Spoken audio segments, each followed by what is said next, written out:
Film का आगाज Jamie नामी एक खातून के साथ होता है जो एडम नामी लड़के के साथ डेट पर जाती है। अपने रोमानवी डिनर के दौरान जेमी ने पेशावर कुक बॉक्सर बनने की अपनी ख्वाहिश का इजहार किया। वो रोजी के लिए लोगों को मारना चाहती है। तारीख खत्म होने के बाद दोनों अलग होने से पहले एक दूसरे को बोसा देते हैं। घर वापस आने पर जेमी अपने दोस्त के साथ फोन पर बात करते हुए बाथ टब में खोलती है। जैसे ही वो मशगूल होती है, एक मास्क पहने हुए शख्स ने इसके घर में घुसकर उसे अगवा कर लिया। उसने किसी को मारने का बिल्कुल अच्छा मौका ज़ाय किया। अगले मंजर में जेमी दोबारा होश में आती है और अपने आप को एक अनजान में बंद पाती है। खाली कमरा जिसमें छत पर सिर्फ एक सीसीटीवी कैमरा लगा हुआ है। खौफ से भरी हुई वो दरवाजे पर टेप करती है, मदद की अपील करती है। दरवाजा खिलता है, आगे एक मध्यम दालान जाहिर करता है। वो घबरा कर आगे बढ़ता है और जल्द ही सबरीना नामी एक और औरत से मिलता है जो बिल्कुल जेमी की तरह मलबूस है। इस पर भरोसा करने से कासिर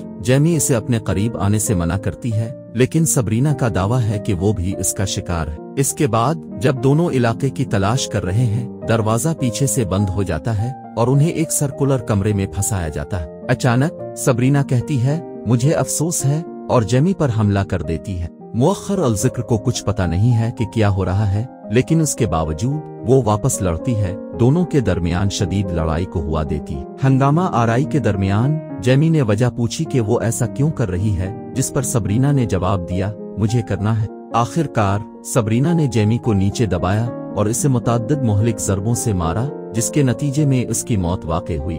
गम में वो चीख चीख कर पूछती है कि उसे और कितनी जाने लेना है। जेमी ने एक खौफनाक कुक बॉक्सर बनाया होगा। इसके बाद ये मंजर एक जोड़े जोसेफ और एलिजाबेथ को काटता है जो इस सब के पीछे होते हैं। उन्होंने कई ख्वातीन को अगवा कर लिया है और उनके दरमियान मोहलिक लड़ाइयां कर रहे हैं। वो फाइटिंग चैम्बर में तमाम लड़ाइयों को रिकॉर्ड करते हैं, अपने अमीर ग्राहकों के सामने इसे बराह रास्त नशर करते हैं। ऐसा लगता है कि वो अपनी तफरीह के बदले में एक दौलतमंद लोगों के माली फायदे के लिए ऐसा करते हैं। कैद में वापस सबरीना दूसरी औरतों के परेशान कुन रोने से बेदार हो गई। थोड़ी देर बाद जोसेफ पिछले मैचों के नताइज का ऐलान करता है और अगले दावेदारों का इंतखाब भी करता है। इससे पता चलता है कि जंगजुओं का खानदान इस वक्त तक जिंदा रहेगा जब तक जंगजू लड़ाई में जिंदा रहेंगे। खेल दोबारा शुरू होता है और हम देखते हैं कि दो दीगर ख्वातीन डी और फोबी लड़ाई के लिए इसी सर्कुलर मैदान में अपना रास्ता बना रही। जब वो वहां जाते हैं, डी ने इंकिशाफ किया कि उन्होंने इसकी छोटी बहन को नुकसान पहुंचाने की धमकी दी है,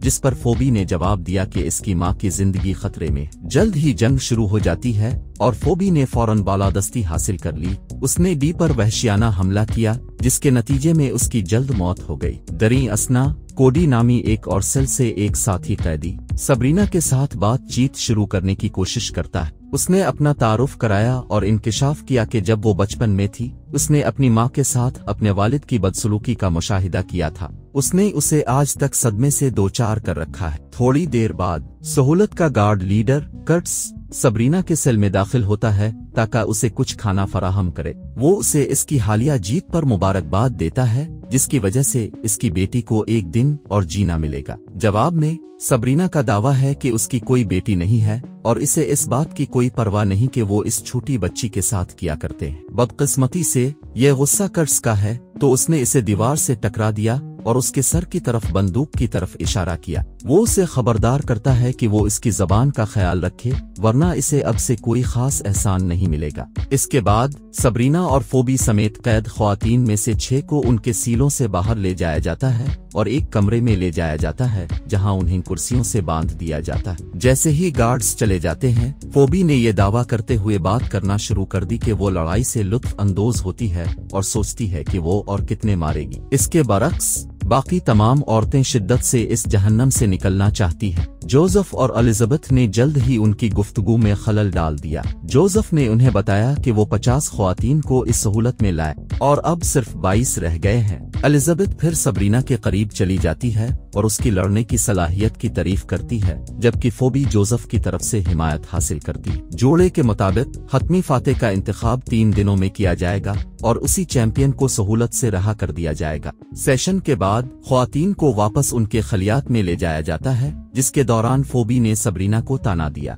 इस इश्तियाल की वजह से सबरीना अपना गुस्सा खो देती है और फोबी पर हेडबट लॉन्च करती है। ताहम गार्ड्स जल्द ही उन्हें अलग कर देते हैं और मजीद झगड़ों को रोकते हैं। बाद में ट्रीसा के नाम से एक और कैदी ने सबरीना से पूछा कि क्या वो फौज में थी। जब मुअख्खर अल जिक्र ने हाँ में जवाब दिया तो उसने तजवीज पेश की कि वो इस सहूलत से बच जाएं। उनके दूसरे इत्तेहादी कोडी ने भी इस बात से इत्तेफाक करते हुए कहा कि उन्हें सिर्फ मुहाफिजों को मारना है। ताहम सबरीना ने जोर देकर कहा कि ये इतना आसान नहीं है, क्योंकि वो और उनके खानदान के अफराद करीबी निगरानी में हैं। उनकी छोटी सी गलती उनके प्यारों की जान को खतरे में डाल सकती है। जज्बात पर काबू पाकर सबरीना रोना शुरू कर देती है, क्योंकि इसने इंकिशाफ किया कि इसने अपना बच्चा गोद लेने के लिए छोड़ दिया, लेकिन अब उसकी मुसलसल निगरानी की जा रही है। मुंदरजा झैल मंजर में कोडी को मारिसा नामी कैदी से लड़ने के लिए तफवीज किया गया है। बाकी ख्वातीन अपने सेल में एक छोटी टेलीविजन स्क्रीन से लड़ाई देखती हैं। कोडी किसी न किसी तरह दम घुटने वाली तकनीक का इस्तेमाल करके अपने मुखालिफ को शिकस्त देने का इंतजाम करती है। इसके बाद सबरीना ग्लोरिया और एलेक्स नामी दो ख्वातीन के साथ लगातार मौत के मुकाबले लड़ने पर मजबूर है,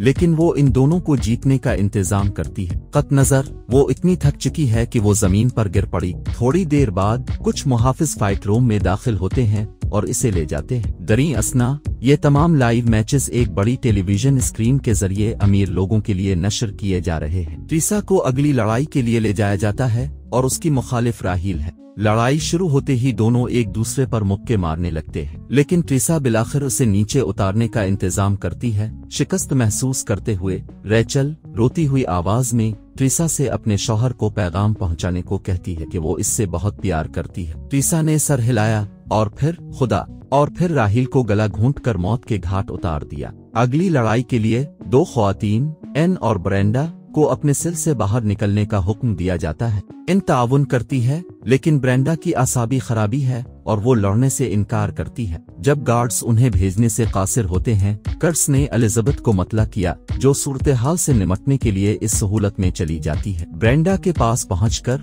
वो उसे याद दिलाती है कि वो अपनी मां को बचाने का वाहिद तरीका लड़ाई में ताउन और रजामंदी है। गुस्से में ब्रेंडा ने एलिजाबेथ को हेडबट से मारा, जिससे इसकी नाक से खून बहने लगा। इससे एलिजाबेथ को गुस्सा आता है और ये मानते हुए कि ब्रेंडा बचाने के काबिल नहीं है, इसने इसे गोली मार दी। इसके बाद वो मुतबादिल तलाश करने की जरूरत पर तबसरा करती है, गोया ये मामूल था। दूसरी तरफ सबरीना उठी और खुद को मेज पर रोके हुए पाए। वो किसी तरह खुद को छुड़ाने में कामयाब हो जाती है, लेकिन इससे पहले कि वो चाकुओं से भरी दूसरी मेज की तरफ जा सके, इसे एक गार्ड ने पकड़ लिया। अपने सेल में वापस आकर सबरीना अपने इत्तेहादियों ट्रीसा और कोडी को फोन करने की कोशिश करती है, लेकिन इसे कोई जवाब नहीं मिलता। बदकिस्मती से वो जल्द ही जानती है कि दोनों एक दूसरे के खिलाफ लड़ाई में खड़े हैं। फाइट चैम्बर में कोडी और ट्रीसा दोनों एक दूसरे से लड़ने को तैयार नहीं हैं। ट्रीसा सोचती है कि अगर वो सिर्फ लड़ने से इनकार कर दें तो क्या होगा। जवाब में कोडी वजाहत करता है कि इस तरह की बेहुरमती के नतीजे में इन दोनों की मौत हो जाएगी। उनके प्यारों के साथ साथ ट्रीसा फिर कोडी की मां के बारे में पूछती है, लेकिन वो जवाब देने के बजाय हिचकिचाते हुए इसे मुक्के मारती है। इसके बावजूद ट्रीसा जवाबी कार्रवाई नहीं करती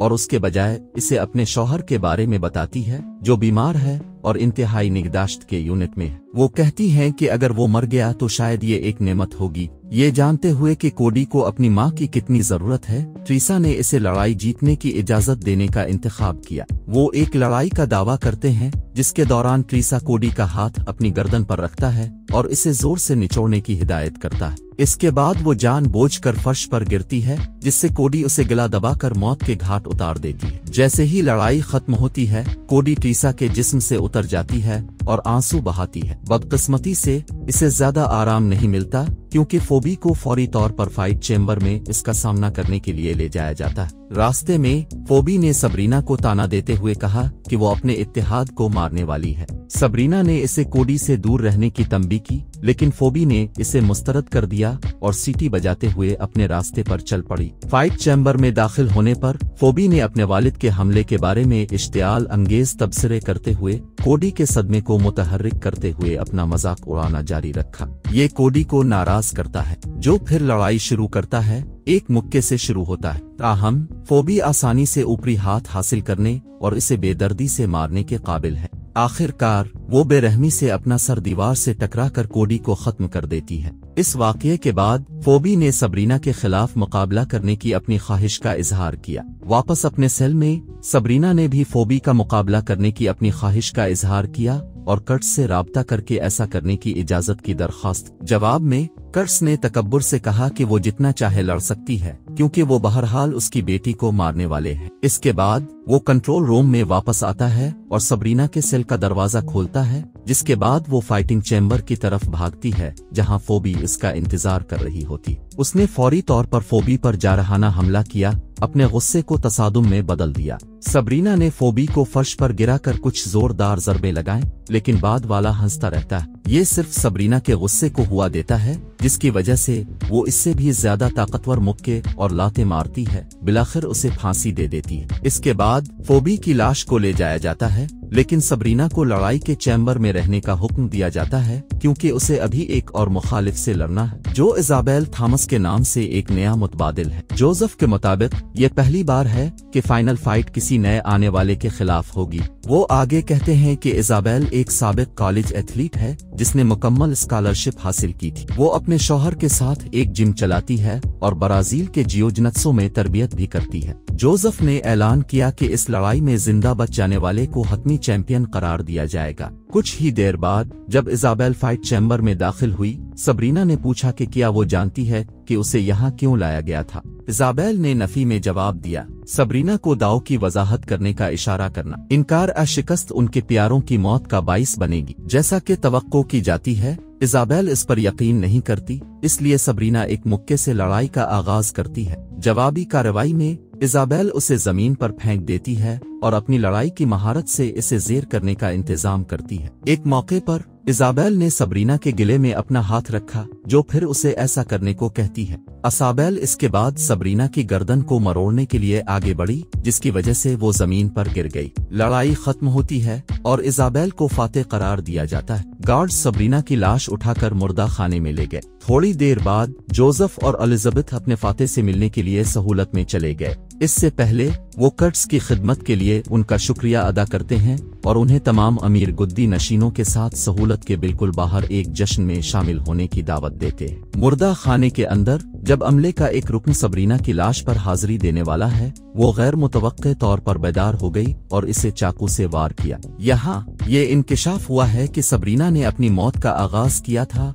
और अब वो इस सहूलत से बचने के लिए पुरज़्म है। चंद लम्हों बाद अमले का एक और रुकन मुर्दा खाने में दाखिल होता है और सबरीना ने इसका गला भी काट लिया। इसके बाद वो एहतियात से कमरे से बाहर निकलती है और एक के बाद एक गार्ड्स को मारना शुरू कर देती है। वो बिलाखिर कमरे में दाखिल होती है, जहां जोसेफ और एलिजाबेथ इजाबेल से मुखातिब होते हैं। वक्त जाये किए बगैर सबरीना जोड़े पर हमला करती है और फिर इजाबेल को आजाद करने की कोशिश करती है। हंगामा आराई के दरमियान एलिजाबेथ ने एक छड़ी पकड़ी और इजाबेल को मारा, जिसके नतीजे में उसकी मौत वाक़ई हुई। जवाबी कार्रवाई में सबरीना एलिजाबेथ से लड़ती है और इसे खिड़की से बाहर लात मारती है, जिससे वो मौत के मुंह में जा गिरती है। सदमे में जोसेफ ने फौरन ही सबरीना को गिले से पकड़ लिया और इसे मारने की कोशिश की, ताहम वो किसी तरह फर्श से लकड़ी की एक तेज छड़ी को पकड़कर उसकी गर्दन में वार करने में कामयाब हो जाती है। इसे मारना वो हमेशा इन लड़ाइयों को देखकर लकड़ी हासिल करता था। दरी असना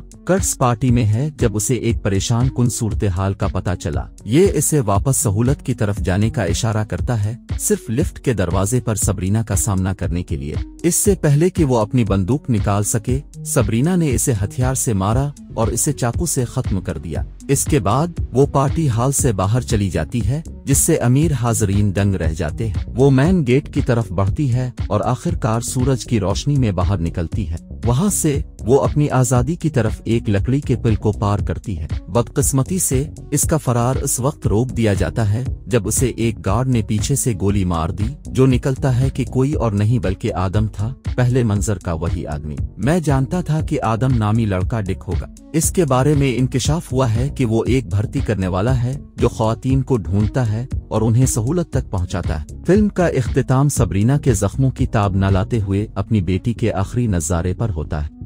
दोस्तों, ये थी हमारी आज की वीडियो आपको कैसी लगी हमें कमेंट करके जरूर बताएं। मिलते हैं अगली वीडियो में, तब तक के लिए अपना ख्याल रखें। देखने के लिए शुक्रिया।